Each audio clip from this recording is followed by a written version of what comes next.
Hello friends, నమస్తే. Welcome to food court kitchen. Friends, ఈరోజు నేను మీతో షేర్ చేసుకోబోతున్నాను హోటల్ స్టైల్ కొబ్బరి చట్నీ అండి. దోశలోకి, ఇడ్లీలోకి చాలా బాగుంటుంది. ముందుగా కొబ్బరిను చిన్న ముక్కలుగా కట్ చేసి ఉంచుకోవాలి. సో హోటల్ స్టైల్కి పప్పులు సీక్రెట్ అనమాట. చూడండి, కొన్ని మాత్రమే తీసుకోవాలి. సో ఈ విధంగా పప్పులు తీసుకోవాలి. అలాగే పచ్చిమిర్చి, అలాగే కొత్తిమీర, కొంచెం కరివేపాకు కూడా తీసుకున్నానండి. కారంకి తగినట్లుగా మీరు పచ్చిమిర్చిని అడ్జస్ట్ చేసుకోండి. ఇంకా మిక్సీ జార్లోకి కట్ చేసుకుని ఉంచుకున్నటువంటి కొబ్బరిలన్నీ కూడా యాడ్ చేసుకోవాలండి. సో కొబ్బరి పీసెస్ అన్నీ యాడ్ చేసిన తర్వాత పప్పులు కూడా యాడ్ చేసుకోవాలండి.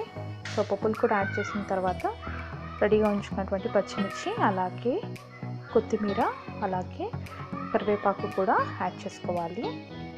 అలాగే టేస్ట్కి సరిపడినంత సాల్ట్ కూడా యాడ్ చేసి మిక్సీలో గ్రైండ్ చేయాలి. సో గ్రైండ్ చేసిన తర్వాత చూస్తున్నారు కదా, బాగా మెత్తగా మెదగడం కోసమని కొన్ని వాటర్ కూడా యాడ్ చేస్తున్నానండి. సో వాటర్ కూడా యాడ్ చేసిన తర్వాత కదా ఈ విధంగా ఫైన్గా గ్రైండ్ చేసుకోవాలండి. సో టెక్స్చర్ ఈ విధంగా ఉండాలి. చూస్తున్నారు కదా, బాగా స్మూత్గా ఉంది కదా. సో ఈ విధంగా చేసుకోవాలి. అలాగే పోపు పెట్టుకోవాలి. సో పోపు పెట్టుకోవడానికి ముందుగా ప్యాన్ పెట్టుకొని ఆయిల్ వేసుకోవాలండి. ఆయిల్ బాగా హీట్ అయిన తర్వాత ఆవాలు వేసుకోవాలి. ఆవాలు చిటపట్లు ఆడుతున్నప్పుడు జీలకర్ర యాడ్ చేసుకోవాలండి.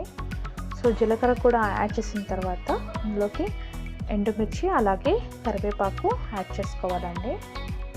సో ఇప్పుడు పోపుని చట్నీ మిశ్రమంలో వేసుకోవాలండి. సో వేసిన తర్వాత ఒకసారి అంతా కూడా చక్కగా మిక్స్ అయ్యే విధంగా కలపాలి.